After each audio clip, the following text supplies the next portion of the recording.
I want to start with something that sounds like an advantage, because that's how most people see it. Being intelligent, they imagine clarity, good decisions, strong logic, a mind that works better than average. And in some ways, that's true. You do see things faster. You do understand things deeper. You do notice patterns others miss.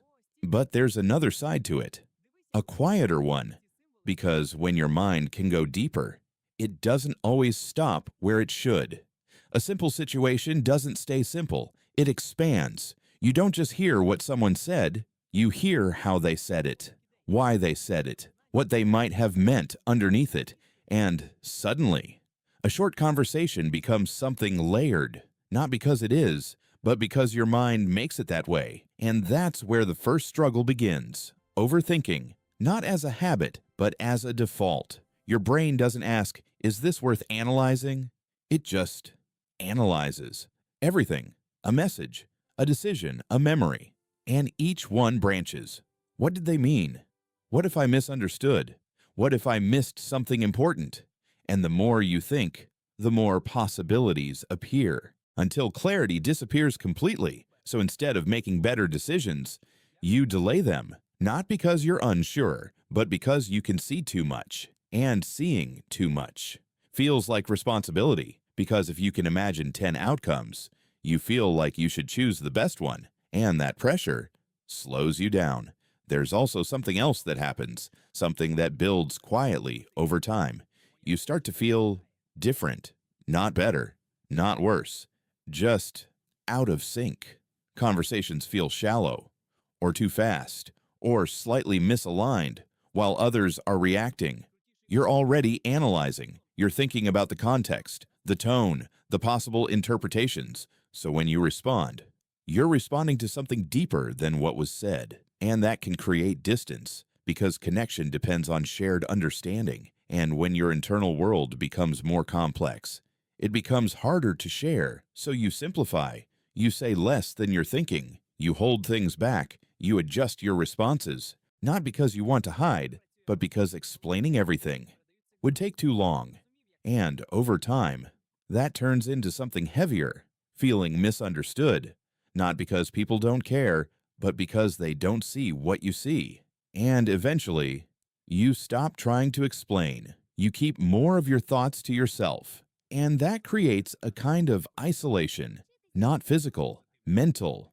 You can be around people and still feel alone, because your experience isn't being matched. There's also another layer to this. Expectation. When your mind is capable of more, you expect more from yourself. Better choices, better outcomes, better control over situations. And when reality doesn't match that, it feels like failure, even when it isn't. Because your standard isn't based on what's realistic.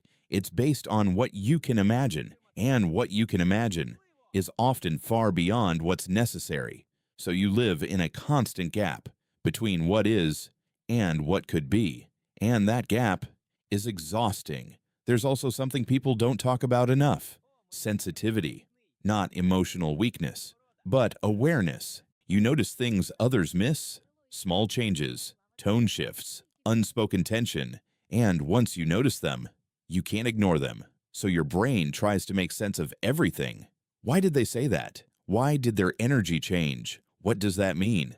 And again, a small moment becomes something bigger, not because it is, but because your mind expands it.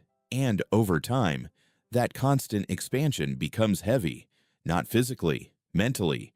You're always processing, always analyzing, always aware, so your brain starts searching for something it rarely finds. Stillness, not silence, but a place where it doesn't have to keep going, where it doesn't have to understand everything, solve everything, predict everything. And that's where things begin to shift, because the goal isn't to stop thinking. That won't work. The goal is to change what you expect from your thinking, to stop asking it for things it can't give you.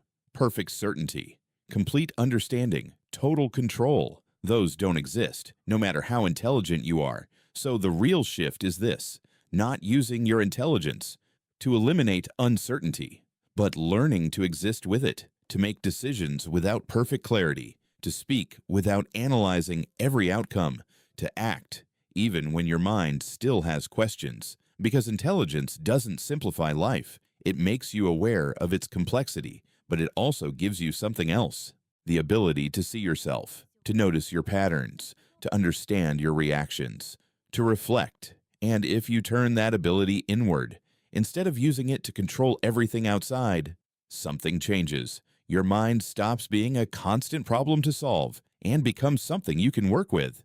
Not perfectly, not all the time, but enough. Enough to feel less stuck, less overwhelmed, less alone inside your own thoughts, because your mind isn't the problem. It's just been trying to do too much for too long, and maybe what it really needs is not more thinking, but a place where it can finally slow down.